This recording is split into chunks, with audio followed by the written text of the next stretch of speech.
Hello, hello. Testing 1 through. Ladies, can you hear me okay? Yes. Am I here? All right. Welcome back to Truth Behind the Headlines, ladies. It is Truth Thursday is on Thursday. It is the That's What She Said Wednesday. Goodness. We're back for another episode. First things first, before we get into today's topic, we have to wish Patty Goodspeed, the Virgo of Virgos, a happy birthday. Everybody in the comments, light up our comments. Let's turn up for Patty Goodspeed. Let me add my Venmo so you can light up. Let me add the Venmo so you can light up my Venmo. Here we go. There we go. Exactly. I'll just like. No, Patty, you're our favorite Virgo, Patty. So happy birthday for real. Thank you so much. I always have to thank my friends and family for putting up with my Virgo nature. So I really do appreciate you pointing that out. Thank you. I love you more. Side note, I do want to tell Patty this. So Kaylani, we had an event in Dallas this past weekend, the Diversified Development Summit. Mm-hmm. A lot of the people that came, Nasima, this was great. All of them, all these goats in this real estate industry, they all know Patty. And they're all of them. Right. We love Patty. Patty is this, Patty is that. And I'm like, that's right, Patty. You were there. And like her name was like ringing all over the room. So kudos to you, Patty. I just want you to know you're very much loved. Thank you so much. When I was watching you guys, it was really, really hurting me not to be in that room with you. And I was so proud to see what was happening. The turnout was incredible. I was just like, wow. But if Ahmed is watching, I just want you to know, you RSVP'd to my event, but you didn't show up. And so next year you won't be invited. That's all. But there's nothing but love for you. You know, I'm glad you made it to Dallas. You do live in California. I'm glad you made it to Dallas. And I just want you to know Petty Patty is here to remind you that you won't be on the list next year, and it'll be even more fabulous. So congratulations to you ladies. You killed it in Dallas. I do hope Ahmed catches this episode of That's What She Said. That is hilarious. Oh my God. I'll be sure to send him this little snippet for sure. 100%. Thank you so much. You know, so many people had even asked me, like, I'm there, Jade's there. They're like, where's Patty? Everywhere, you know, at every real estate event, we're like the little, you know, thing 1 and thing 2, and everyone was like, where's Patty? So just know you were missed. And then shout out to Kaylani too. Like Kaylani, I really got to give you your credit.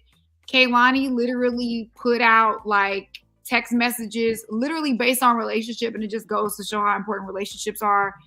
Kaylani was able to pull together literally the real estate industry's top performers to fly down to share their wealth and their knowledge with, you know, really people that just wanted to get in the game. Let's be clear.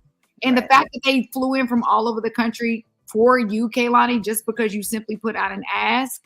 I think that shows a lot about your professionalism, your integrity, how you make people feel. So definitely want to give you your credit for that too. That is amazing. Absolutely. Thank you. Couldn't have happened without you as well. So thank you, ladies. And I got to tell you guys something that happened, which is what gave us the theme of today's show. So let me tell you guys a little story. So first of all, we had our VIP dinner on the Friday night. Then, which was amazing. It was at this venue called the Tower Club. The views were crazy. Everybody was looking around. Like everyone that walked into that venue was so just taken back at how beautiful everything was. That went off without a hitch. Now probably get to bed by 11 that night. And I said, I have to go to sleep because I had to be up at 5 a.m. We had to be at the venue. There was an event at the Summit venue the night before till midnight. So we couldn't get in the day before to set up. So I had even a diagram prepared. I had everything ready to go. And it was sent in advance. Shout out to Keisha Moore, my chapter leader in Dallas. She was there before I was. And there were folks setting up. Keisha, there were folks there before her setting up. So anyway, I finally get to the venue around 7. Doors open at 9, right? And I walk in the venue. And first of all, let me just give this disclaimer. There's no blame being placed here. There's a reason that I'm telling you guys this story, right? Because everything worked out wonderfully. But I walk in. Someone's getting fired. Exactly. Beyonce's fan not working. Somebody getting fired. No. So anyway, I walk in, and oddly enough, right, and this is like a pretty big industrial space that we held the summit in. and the venue was set up backwards. The stage was on the opposite side of the room, right? Oh. And so there were these movable like walls. This venue is really cool. They were so smart for creating like movable walls that can act as backdrops or partitions or whatever we need them to be. And so these movable walls were on either side of the stage. And that's what we were projecting the slideshows on for the rest of the room to see while people were on stage. And these big movable walls, I mean, they're huge. They're probably at least 10 feet tall, right? I mean, at minimum, if not taller. They're 4 feet wide. They're hella tall. They're like really big on wheels. And because they're so big, they were on the side of the room that covered up all of the windows and the lighting in the room. So I'm walking in and I'm like, okay, I know it's pretty early. I know the sun's not all the way up, but this feels really dark. And so I walk in and I had to take inventory because as a leader, the head of the whatever's going on in that moment, when you walk in and you react, the rest of your team react to you. So I had a very quick fix your face moment when I walked in. And it's early. It's early, right? And so I'm like, okay, guys, we know that this is backwards, right? And they're like, well, the guy that worked at the venue, he was so great. His name was Tony. He's like, man, I told them that this wasn't right. And I'm like, you did? He's like, yeah. And our AV guy, he had already been there for an hour. He had set up all of the projectors, all of the screens, all of the sound. He taped down every cord, every microphone. They were testing microphones. And he's looking at me and he's like, this is where they told me to set up. I'm like, okay. And I'm looking at everybody that's been a part of this so far. The chairs, the tables, the vendor tables, everything is set up. And I'm looking around at everybody and I'm like, nobody, not one of you except for little old Tony here, who's just doing what he's told, had the foresight to say that this isn't right. Does nobody else in this venue not see how dark it is in here? And so they're looking at me and everybody just stopped and they were like, oh shit, half these people don't even know who I am. They just see my name on the checks that we paid, right? And so they all stop and they all look at me. And mind you, this is a room full of men for the most part. And so I'm like, are all of the lights on? They look around, they're checking the light switches. All the lights are on. I'm like, this is as bright as the room can get. They're like, yeah. And I'm like, okay, it's dark. How do we make the room lighter? So for about 5-10 minutes, everyone is giving me suggestion after suggestion after suggestion on what we can do. Let's move the movable walls outside, out a little bit. We can let some more light in. We can try this, that, and the third. And every suggestion that they gave me, not one of them fixed the problem, right? And so after about 5 minutes, I just looked at everybody and I asked the AV guy, so what's it going to take you to switch this around? He said, oh, it's going to take me about another hour. And I look at my watch and I said, well, we got an hour and a half. I looked, and then I had this wave of these high school students, wave of volunteers come into the room, and I gathered everybody around and I said, we have an hour and a half to put this the right way. I said, I understand that this is not what y'all want to hear. Quite frankly, I don't care. We don't have time to care. Pick something up, move it, and fix it now. Do it the right way now. We don't have time to do anything else besides make it the right way. And so they all looked at me and they were pissed. I could just feel just the death stares coming from everybody. They were mad. And I just had a moment where I had to make an executive decision. And so for Patty, who says that I'm not a thug, I was pretty thug that morning. I was really proud to report. But nonetheless, can somebody tell me how long it took us to rearrange that entire room? 20 minutes. 20 freaking minutes, Nasima, 20 minutes. And so I was like, and this is my exact point, right? It took 20 minutes. And not only did I have to say, come on, we're going to switch around this room, everybody stared at me like in shock that that's what I did. I didn't settle for your little suggestion. Great suggestion. Thank you. It doesn't accomplish the goal, right? And so it took Hatch, one of my business partners, and something else that I do. He was there early setting up. It took Hatch with 5 chairs in each hand to say, well, you heard her, get to work. It took a man co-signing me and telling everybody what to do for them to get their asses in gear and get it done. Now, long and the short, because I'm going to stop talking, is that we got it done, got switched around in 20 minutes, and it made a world of a difference. That conference, that summit would have felt completely different had we not made that adjustment. It was game-changing, utterly game-changing. The lighting, the photography, the videos, everything that we got from that, completely different because of that one minor change. So we had to stand on business. And so today, the theme of today's show is, shout out to my little brother, this came from him, standards and shit.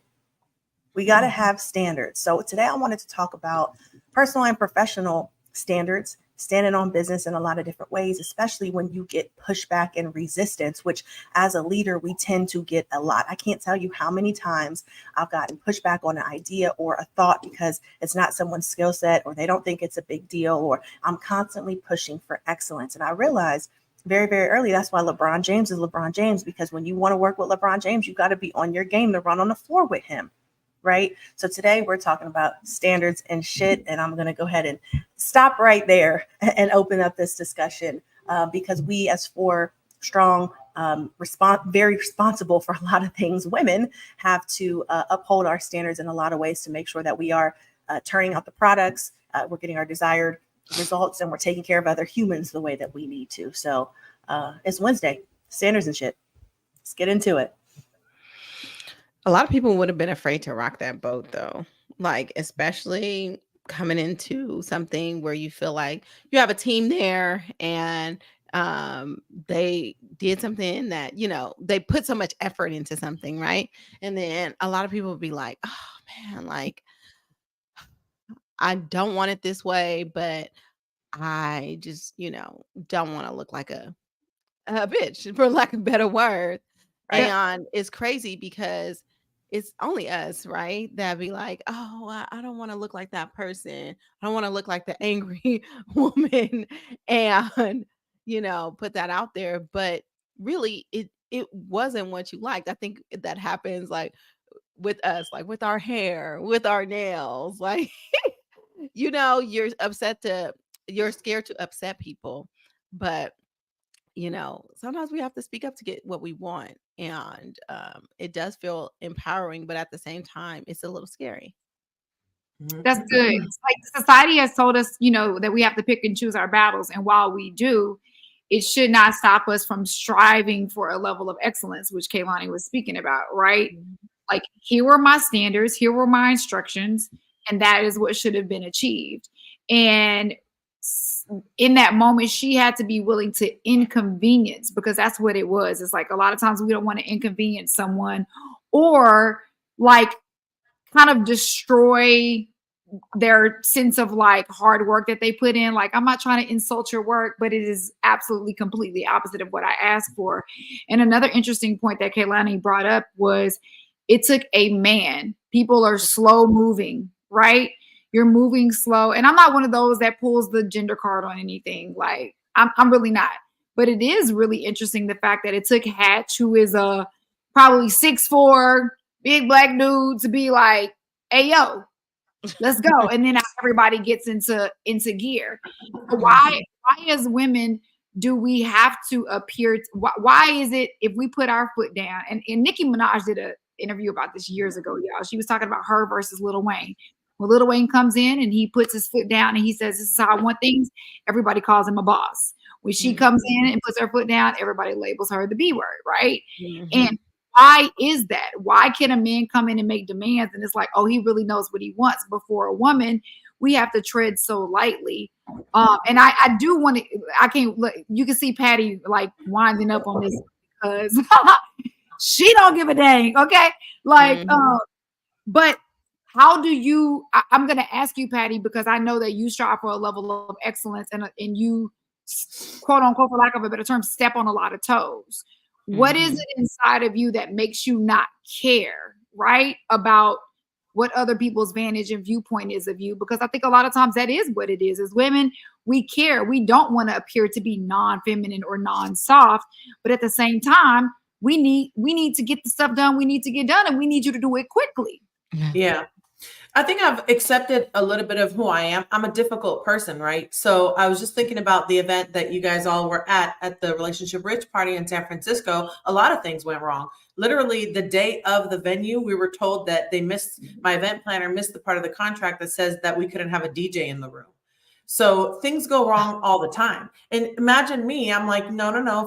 If I've given you this responsibility, I don't care what happened. You don't miss a detail like that, right? And it's like, but I preface these relationships, like in a setting like you guys had in Dallas, with I'm a difficult person to work with because I have very high standards and I don't have time. You can't call me 7 times a day with random questions. I will not answer the phone.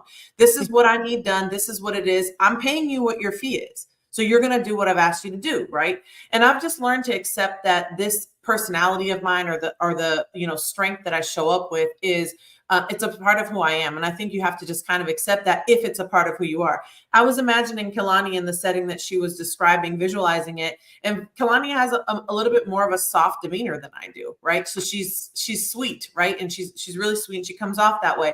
And I think maybe that could have something to do with it. I have a no nonsense kind of energy, right? And I've realized that this is probably what's not appealing and why I'm single. I'm being dead honest, right? This is a lot of why I've realized it. Like, oh, okay, there's no real wiggle room in the way that she wants this done or the way that she's thinking. An example today is our company-wide systems completely shut down. And as a result, one of my clients signed a document that was dated for the 9th, but it was recorded in the system as the 10th. Because of the time zone difference. That changes their close date, right?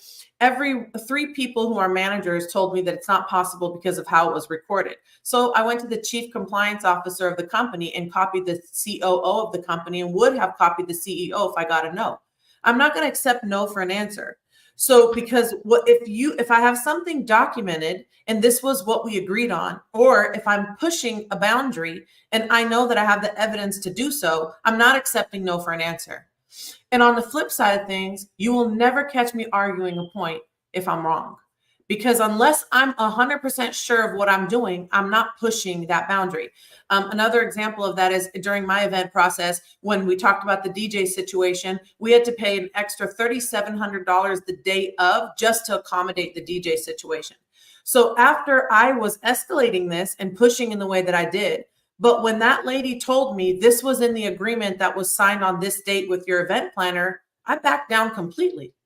You won, I lost, I'm good to go. And that's exactly why I think when I'm doing with people that I'm doing business with, or even relationship with Kehlani, like we don't always agree. Everything doesn't always go peachy with us. I don't always like what she does, and she doesn't like what I say. But that doesn't mean that the respect gets compromised. And I think that's the thing. When you are pushing a boundary or holding someone accountable to a standard, you could do that respectfully. And how you do that respectfully is by keeping your word. If you are shaky on keeping your own word and you don't follow through on the commitments that you've made, you've got a problem. When I landed from France on Sunday, I was an hour late on the flight. I had to go 2 hours through customs. I had to do all these things because I made purchases in France. Coming through this, I'm late. I made a commitment to speak on a homebuyer workshop in Georgia that day. I got on that call in the car, in the passenger seat, and I looked like shit, and I lived up to my commitment. And so when that person makes an appointment with me or leans on me or refers people from her community, she knows that no matter what the circumstance is, I'm going to live up to my commitment. Yeah. So if you want to be consistent in pushing boundaries and holding other people accountable, you better be bulletproof. And that's how I see that. So I want to ask you a question though. Why do you label yourself as difficult? Right? Why is that deemed difficult? Because to Kehlani's theme for today, because you have standards, it's so unfair. You're not. Matter of fact, me starting off today's conversation, not knowing that this was going to fit in, how people love you because you do show up. And what's so crazy about you, Patty, you have this personality. It is no nonsense, but your heart, and you're so kind to people, and you're not a like, you can't sit with me. You're not a part of Mean Girls Club. So I beg to differ. I don't think that you're difficult. I think that your standard is your standard, and people have told you you're difficult because their standards are not of excellence. They're okay with mediocrity.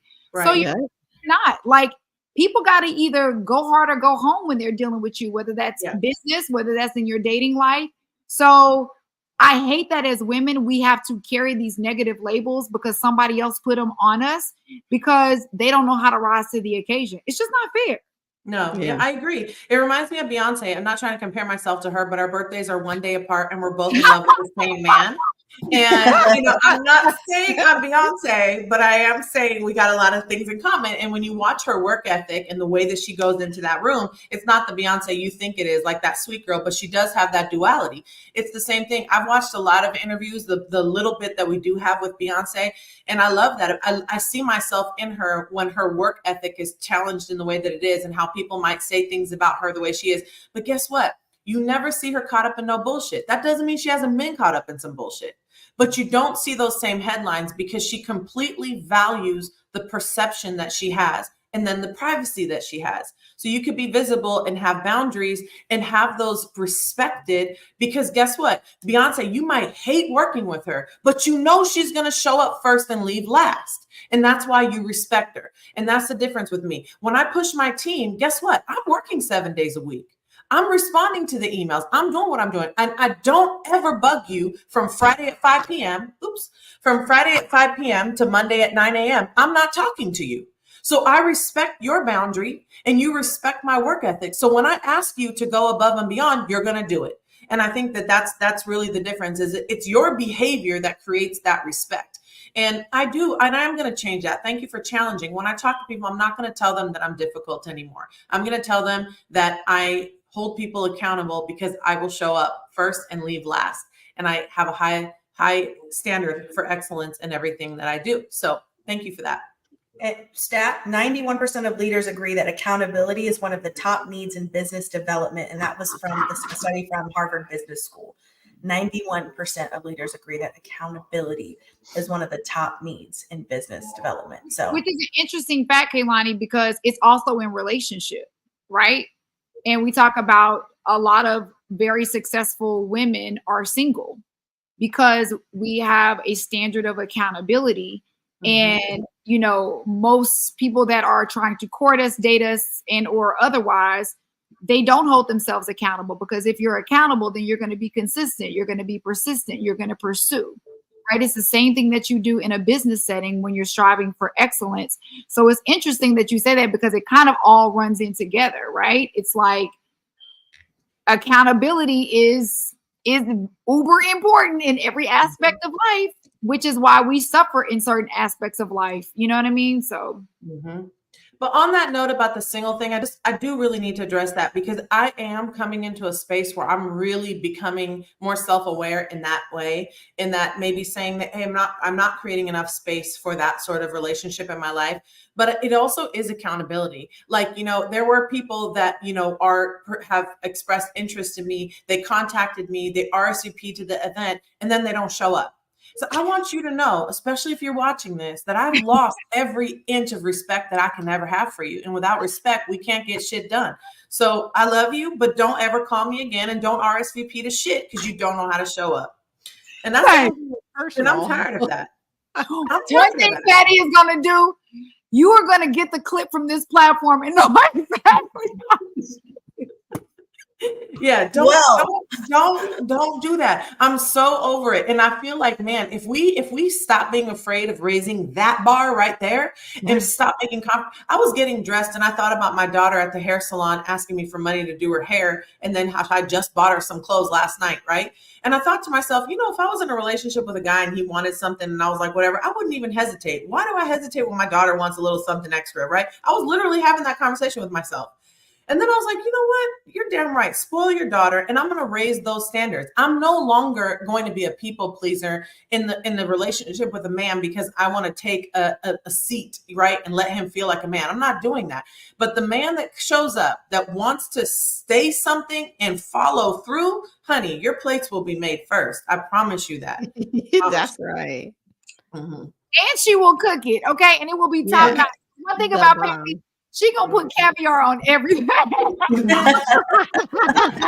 On everything, every meal, every crumpet, every scone, every anything. It's got caviar on that thing for sure. Yes, that's right.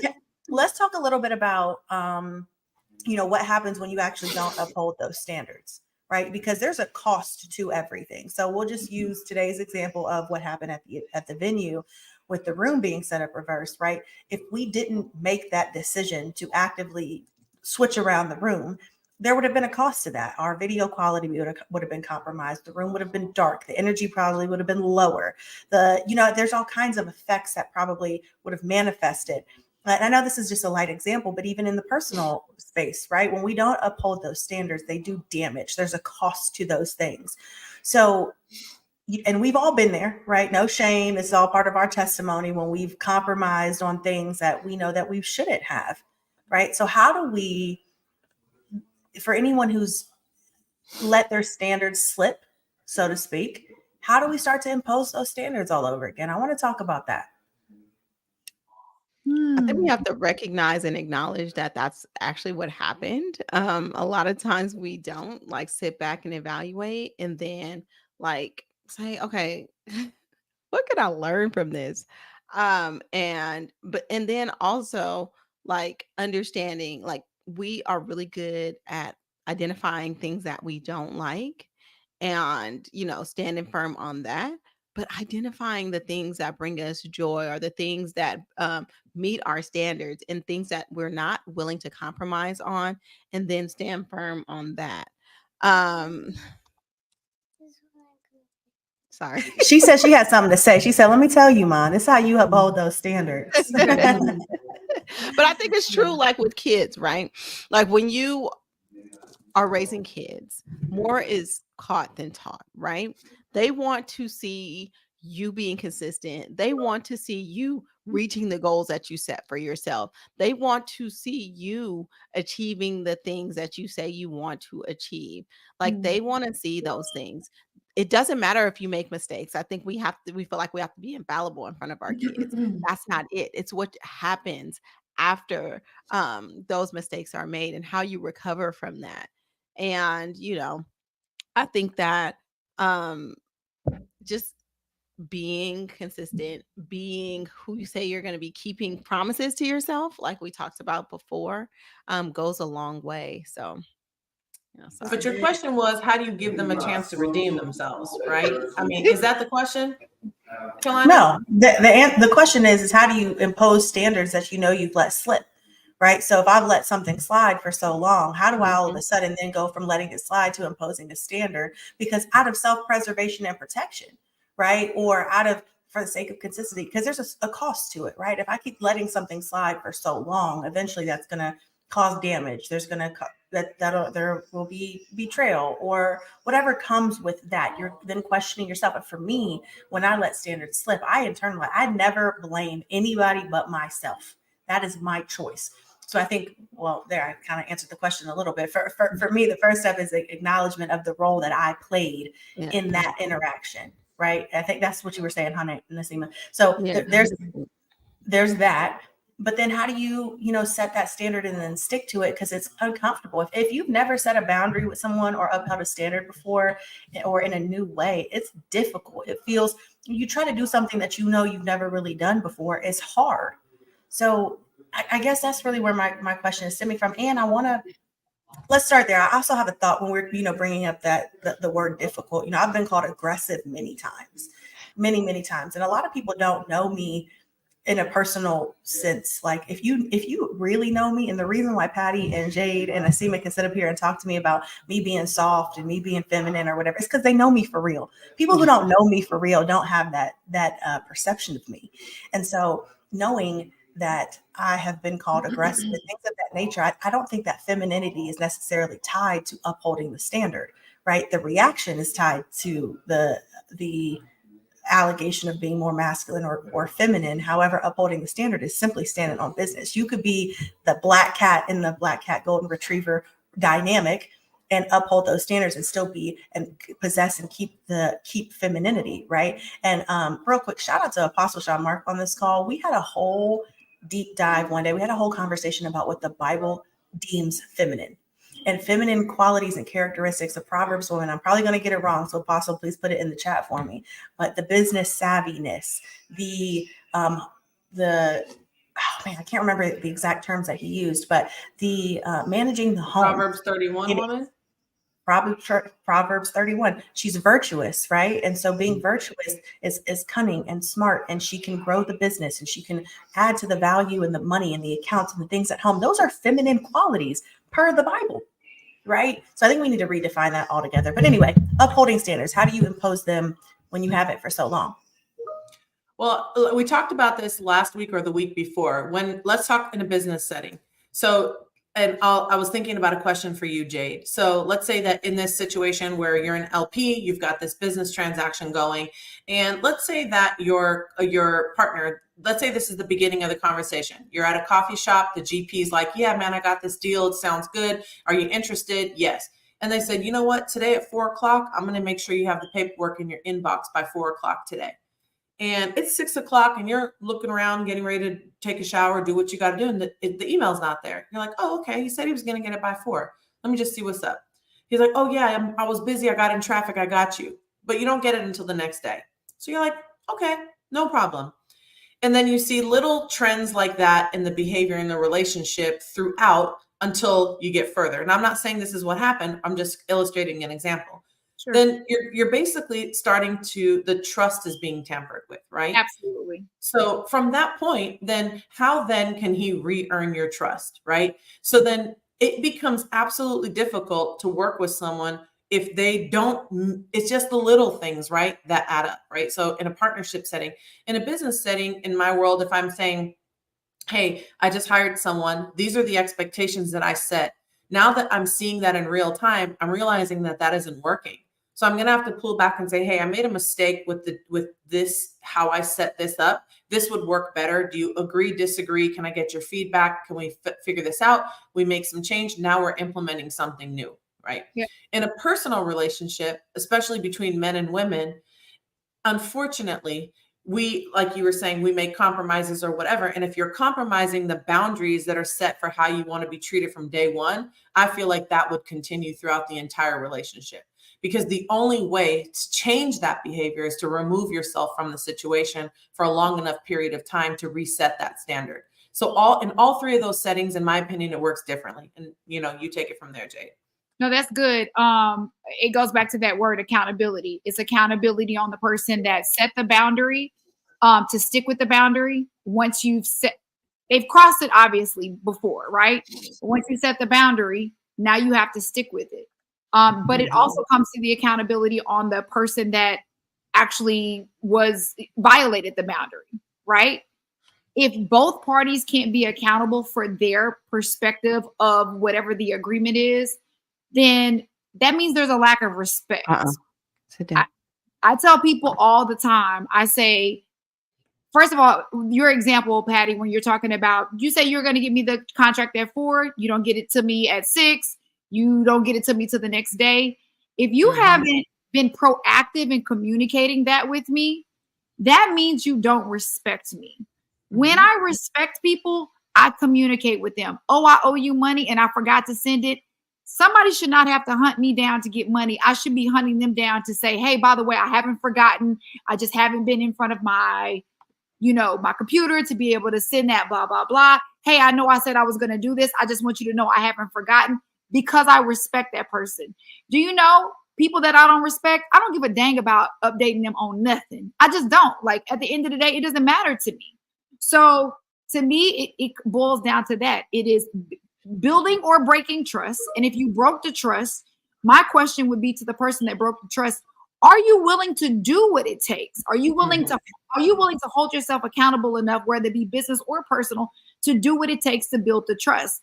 Because guess what? It took one moment to break the trust, but it's going to probably take 40 consistent interactions with me to build it back up. Are you willing to do that? Probably not. So we probably need to sever ties right now, because you're not willing to be accountable. It's so crazy, because when I feel as if maybe I dropped the ball on something, y'all, I swear I will punish myself for like the next 2 or 3 years and try to make it up to a person, because at the end of the day, I want to prove my respect level for another just human being in general, right? Yeah. And most people's ego is so big, and they don't want to hold themselves accountable, and they don't want to look in the mirror and just say, you know what, that was my bad.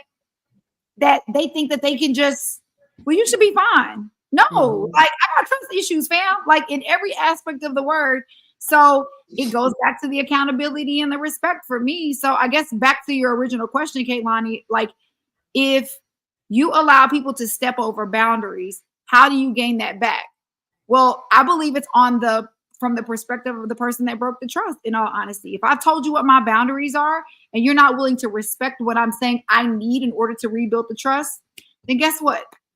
We're just gonna have to, like Patty said, we're gonna have to like separate at least for a certain amount of time until you come to the realization that I was a value add to your life. And if I'm not a value add to your life, then you'll just move on, and that's business and personal. That's just my perspective. When you are the one that's taking the action, your results are telling you the truth. When you're looking at someone else to see if they are trustworthy, their actions are telling you the truth. Mm-hmm. The words mean nothing. Mm-hmm. Absolutely nothing. And you know what, too, as I'm thinking about this, I'm like, because people aren't perfect. People make mistakes, right? And sometimes violating that trust isn't even intentional, and people can only be who they are to the capacity that they have it, right? That they can do things.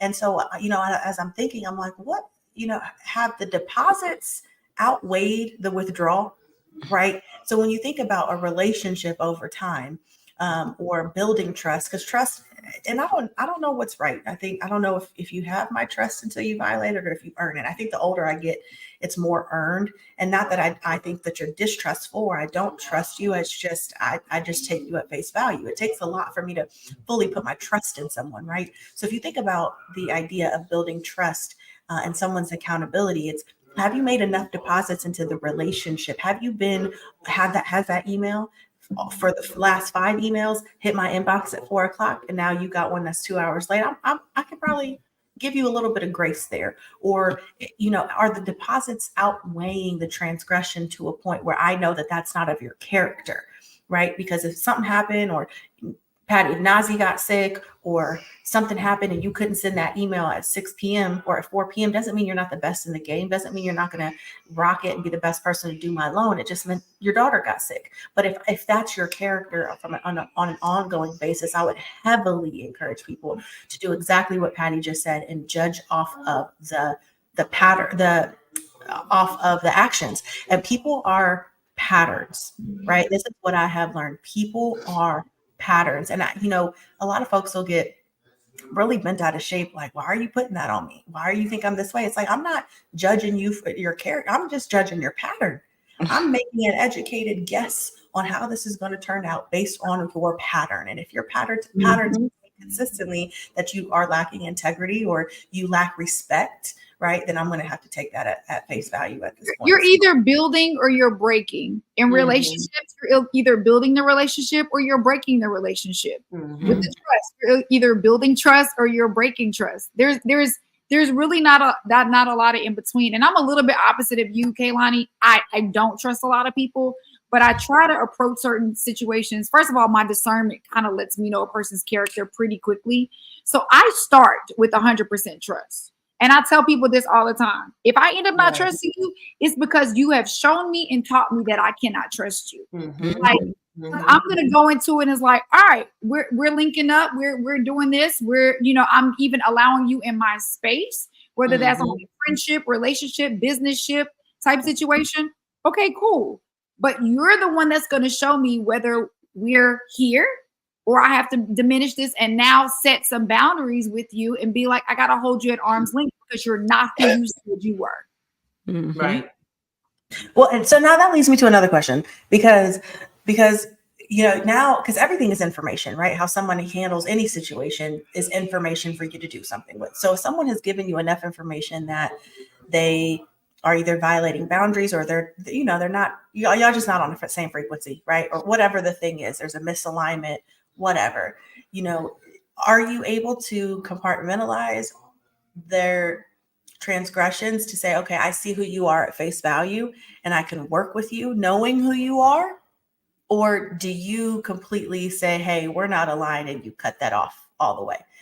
I'm the latter. I'm like, you know what? We just not on the same, we don't speak the same language. It's a no-go. But I know so many people that do business with people that they know are shady people. Like, what's that about? Nah. I think if you're giving an opportunity for someone that lacks integrity, if you're giving someone who lacks integrity, and that's pretty well known, the opportunity to work with them, I think you are dimming your own light. casting a shadow on your own self. I think that's probably one of the most important things. I never fully understood what people would say when they say your reputation is currency. I didn't understand that until now. So in my world, I issue an approval letter. And when an offer goes out, the listing agent, the one who's receiving the offer and reviewing that, has to call me and ask, hey, I need to vet the buyer. I need to make sure that they're actually approved, and they'll ask certain qualifying questions. Typically, in order to stay ahead of that, when the offer goes out, I'll make that call. Now, they love that I'm calling, but I now, after a long time of being in this business, will get the response that says, I know who you are. You don't have to call. We trust you. I know who you are. I got this. I'm presenting to the seller. I can't tell you that there are moments in my career that have felt better than that, because that's the moment where the compounding impact of what you are doing shows up. And I've had many opportunities, and the most prevalent ones are the ones that with Kehlani in the last 3 years, many of opportunities through the people we've met through social media to take advantage of things, sell a course, jump on this wagon, do this and do that. I never, ever did it, because I don't jump on anything that I feel is temporary, even if it makes a lot of money. So I think being really, really critical about who you align yourself with is important.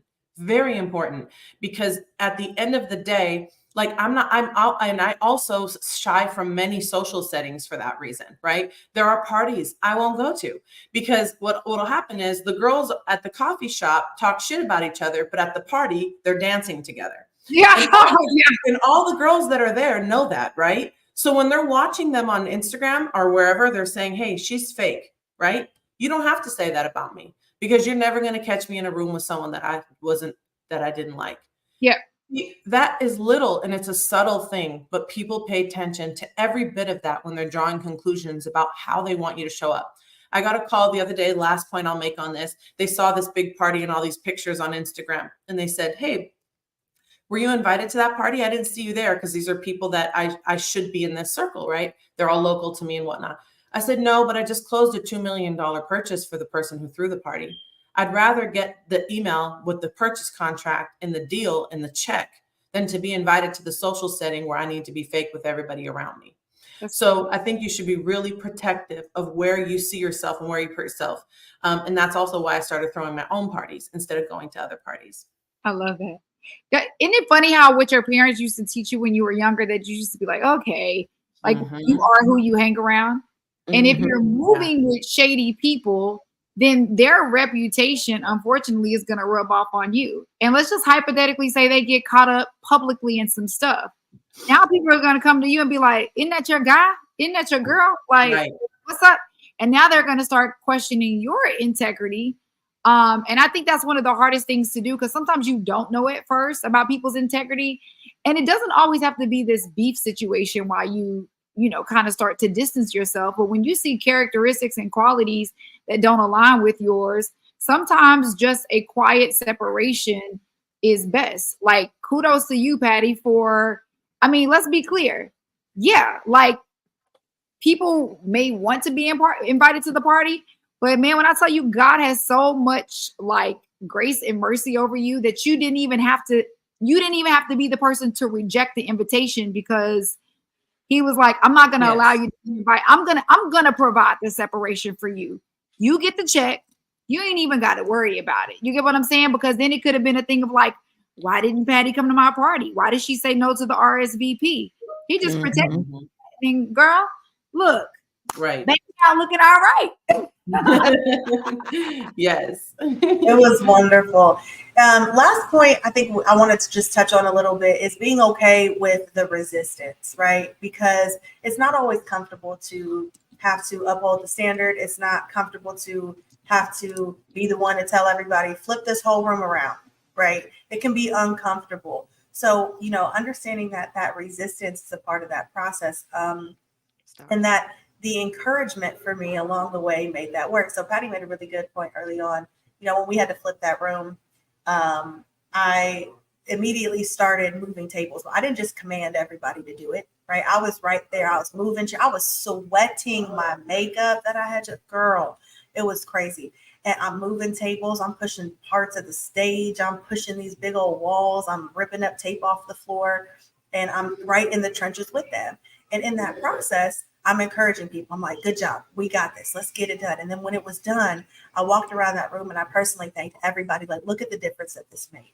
This was really good. You made the right decision. And I encouraged them and really pushed through that resistance. So by the time that the event was over, it was so good. I don't think even anybody even remembered and that happened. And everybody walked into that room and would have never known 5 seconds before we were just drenched in sweat trying to get everything together, right? So I want to make sure that we talk about that. The other side of that resistance is a really beautiful place. When you feel good about your work product, you feel good about upholding your standard, you feel good to sticking through your guns. But sometimes you got to be in that moment of thugging it out. And sometimes that moment is hard. Sometimes it sucks. It's uncomfortable. But, the only thug on it, Thug Kaylani, KB, that apparently doesn't exist. You got to thug some stuff out sometimes. But just want to, talk about that resistance and that uncomfortability and, lean into that. That's okay. Mm-hmm. Yeah. I mean, to wrap it up into things that you should have known or that we wish we would have known when we were younger and starting into this business is protect your reputation and set the boundaries and be willing to stick with them. Your boundaries are only as good as how willing you are to keep them. If you break a boundary and you allow a certain behavior, it'll continue. I bet you that all four of us can agree with that statement and wish that we knew that when we were even 16, 17, or 18 years old with personal relationships, girlfriends, boyfriends, life, marriage, whatever. And then, of course, in business. The boundary is only as good as your ability to keep it. Protect your reputation and protect your self-respect. For me, self-respect is more important than anything. Very good. That's a really great point, because that respect and that self-respect, it literally carries you throughout when you have no plan, right? I can personally attest to, thank God that I was able to gain a good reputation and a good, my character is good in the streets, right? So when I changed careers without a freaking plan at all, not knowing what I was going to do, people reached out to me based on character, not necessarily skill set, right? Not necessarily because I'm jumping into this real estate industry and I know what the heck I'm doing. They knew I will show up. I will work hard. That was one thing that I always took pride in, is I'm not going to let anybody outwork me, period. I'm just not, you know what I mean? In whatever particular space I was in at the time. And because of that, and because I showed up when I wasn't getting paid, and because I treated people kindly, and because I set a standard for myself, it really helped me during the transition. Because people will co-sign for you, right? People will co-sign you and say, hey, no, she's good people. She may not know what she's doing, but she gonna figure it out. She, and she's gonna give her all doing it. So at the end of the day, you don't have anything but your reputation and your respect, because there are some people that can probably run circles around all of us knowledge-wise, but they have trashy reputations. Yep. Nobody wants to fool with them. Yep. Right. And so we can, I know we're wrapping up here, but Nasima, you're in a corporate setting, right? You're a delivery nurse. You're in the hospitals, corporate-ish setting. So upholding those standards, what does that look like for you when you are almost, I don't want to say confined, but you're operating within a system, right? That only affords you so much, flexibility. Yeah, it still matters. Things move a certain way depending on how you show up. So for me, it presents I work at night. I have a lot of autonomy. When somebody comes in, I basically am the one that's responsible for managing their care. Now, there's a whole lot of people in this team that, is affected by this, namely the doctors, right? But the doctors know they can sleep safely at night and their patient will be okay. I'm not going to call them. I'm not going to bug them. I'm going to be in the bed. I'm going to put them in the best place so that at 6 o'clock in the morning, I'm just like, boom, this is what happened. This is what I did. This is how this moved. And it's a trust, and that is my reputation. That is, Nasima is going to make sure shit gets done. She's going to make sure the patient has the best outcome. And I can trust that because that is consistently how she shows up. It shows up in situations where, interdepartmentally things need to happen and things need to move. People know, call labor and delivery, call Nasima, she'll make sure it happens. So that's how it shows up in those spaces. But also when I go into different hospitals, organizations, my reputation precedes me. People know the nursing community is big, but it's small. If I go to another hospital, people are like, yes, Nasima, she's a good nurse. This is how she works. Her work ethic, the ethic is this and that and that. But it also transcends into my personal finance space. Like I have never had to put myself out there to people. Opportunities come to me all the time just off to the strength of my vulnerability, my consistency, and just showing my journey and showing that I show up no matter what. And so both inside my space as a nurse, like my reputation precedes me, yes, and I take it very seriously. Like how I if somebody questions my motivations as a nurse, it is I buck a little bit, but also it transcends over to everything else you do in life, because the way you do one thing is the way you do everything. Yes. That's good. That's real And that's good. what she said. That is what she said. You guys want a little surprise? Milo, come here. Come here. Aw. You guys want to see something so cute? This is my new friend. No, I'm not a dog person. Thanks though. Shut up, Patty. Oh, Come on. Now, that was difficult, Patty. aw, that dog is so cute. This I is don't my know. new friend here in Dallas. This is Milo. Aw, He's the hi, cutest. Milo. He's a Bernedoodle and he's only 3 months. And he's Oh, the and look cutest at little that thing. doggy. You got pee pads? Something cute. You want to see? He's good. He goes outside. I'm bringing you Clorox for the housewarming party. That's been bothering me the whole time. I'm just God mom. Just God mom. But yes. Anyway. Well, And thank then you, ladies. So Hold up, we gotta recognize that Nasima has a little baby too. the prettiest girl. Your baby's way cuter. She is. Admittedly, she is 100%. Well, thank you guys for tuning in. It has been another wonderful That's What She Said Wednesday. If you guys haven't already, like, comment, subscribe. Make sure you're following the YouTube channel. Turn on your notifications so you'll know when we're live every Wednesday. This is our business podcast, giving you guys what we wish we knew sooner. I don't know if you guys want to talk about something, want to hear something, shoot us a message. We gotta, at some point we had a That's What She Said inbox that we probably need to go through and bring back some topics from. But if you want to hear something, let us know. We'll be back same time, same place next week. Thank you, ladies, for joining. Per usual, you are the best. Bye. Bye. All right, let's go. This is